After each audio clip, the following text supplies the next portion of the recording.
Hello বন্ধুরা, কেমন আছেন? আশা করি ভালো আছেন। আমরা কিন্তু আজকে বেশি একটা ভালো না, কারণ ওই যে দেখতেছেন আমরা ওটা হচ্ছে হাঁসকুড়া বিল, নেত্রকোনা আটপাড়া উপজেলা।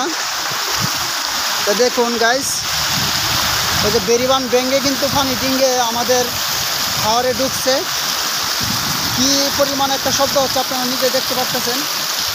ওই যে দেখুন পুরা বেরিবান কিন্তু ভেঙে যাচ্ছে।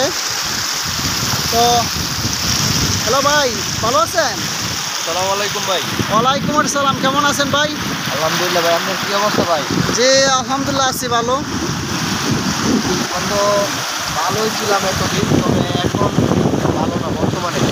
কারণ এই যে বেরিবানটা ভেঙে পানি ঢুকছে, আপনাদের এলাকায় কি কোনো ক্ষয়ক্ষতি হচ্ছে? ক্ষয়ক্ষতি তো মনে করেন এই যে দেখতেছেন, এটা হচ্ছে একটা হাঁসকুড়া বিল। এটা তো নেত্রকোনা উপজেলা সবাই জানে।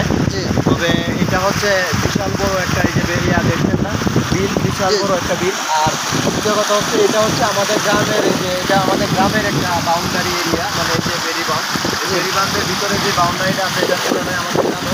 তবে এখন দেখতে পাচ্ছেন এই যে আমাদের এই যে বেরিবাঁধ দেখা যাচ্ছে খুবই খারাপ পরিস্থিতি, মানে এটা ভেঙে যাওয়ার খুবই সম্ভাবনা। জি ঠিক আছে, তো এখন যেভাবে পানি বাড়তেছে, এই যে দেখেন এখানে আমাদের এই বেরিবাঁধের ভিতরে যে আমাদের গ্রামে কাউপুর গ্রামে যে বাউন্ডারিটা আছে, এখানে এই যে দেখেন এখানে কিন্তু প্রায় 1 ফুট থেকে 1.5 ফুট মানে পানির ব্যবধান। জি আমরা দেখতেই পারতেছি। আর এইদিকে দেখেন বেরিবাঁধের উপর দিয়ে পানি যাচ্ছে। ঠিক আছে, আর দেখেন এদিকে কতটা জায়গা ভেঙে গেছে। তবে এখনও সম্ভাবনা আছে যে এই ওইটাও ভেঙে যাওয়ার। খুবই আমরা মানে বন্যার কবলে, মানে খুব খারাপ পরিস্থিতিতে আছি। তো প্রিয় দেশবাসীর কাছে শুধু এটাই বলতে চাচ্ছি যে আমাদের জন্য আপনারা সবাই দোয়া করবেন, এবং এই আমরা গ্রামটা যেন ভালোভাবে পানি ক্ষতিগ্রস্ত না করতে পারে, সাধারণ জনসংখ্যা যেন কোনো ক্ষতি না হয়, এটাই শুধু সবার কাছে প্রত্যাশা।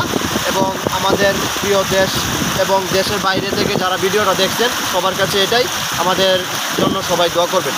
ওকে, তো আমার ভাই সুন্দর বক্তব্য পেশ করলেন। তো আমি আপনাদেরকে আরও কিছু দেখাচ্ছি, আপনারা সঙ্গেই থাকুন।